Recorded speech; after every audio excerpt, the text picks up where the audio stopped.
वंदे मातरम के बंटवारे के लिए झुकी, इसलिए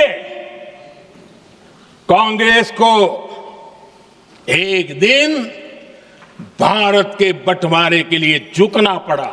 हम ये बहस यहाँ आज दो वजहों से कर रहे हैं। पहला कि बंगाल का चुनाव आ रहा है, हमारे प्रधानमंत्री अपनी भूमिका निभाना चाहते हैं उसमें, लेकिन आज की ये बहस मुझे कुछ अजीब सी लग रही है।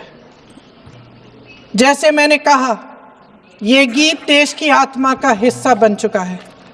150 सालों से देशवासियों के दिलों में ये गीत बस चुका है। 75 सालों से हमारा देश आजाद है, तो फिर आज इस बहस की क्या आवश्यकता है?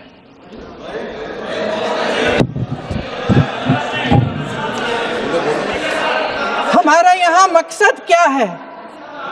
जनता से हमें दिया गया दायित्व, जनता का विश्वास, उनके प्रति हमारी जिम्मेदारी, हम किस तरह से इसका इस्तेमाल कर रहे हैं, हमें ये सोचना चाहिए।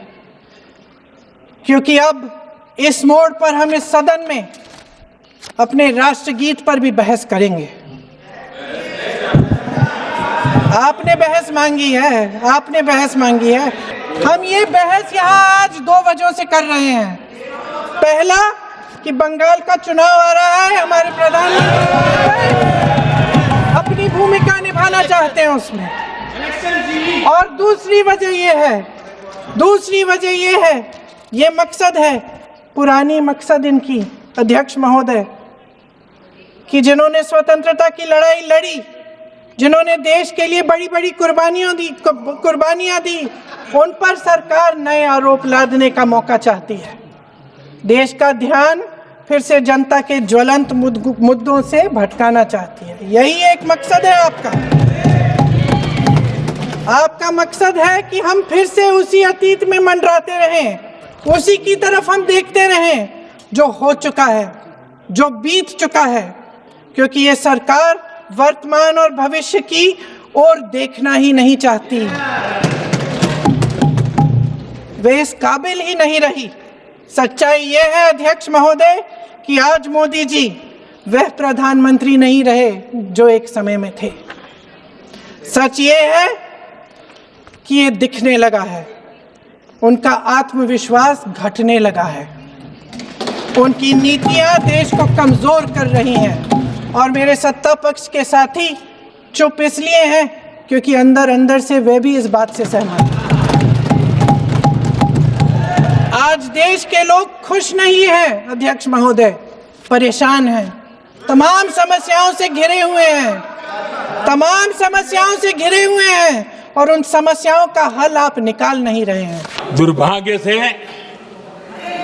कांग्रेस की नीतियां वैसी की वैसी थी है, और इतना ही नहीं, आईएनसी चलते चलते एमएमसी हो गया है।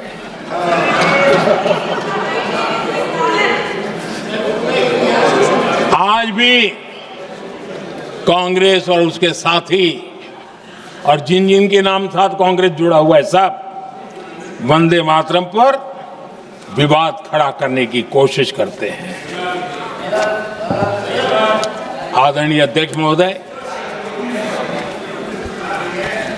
किसी भी राष्ट्र का चरित्र, उसकी जीवटता, उसके अच्छे कालखंड से ज्यादा जब चुनौतियों का कालखंड होता है,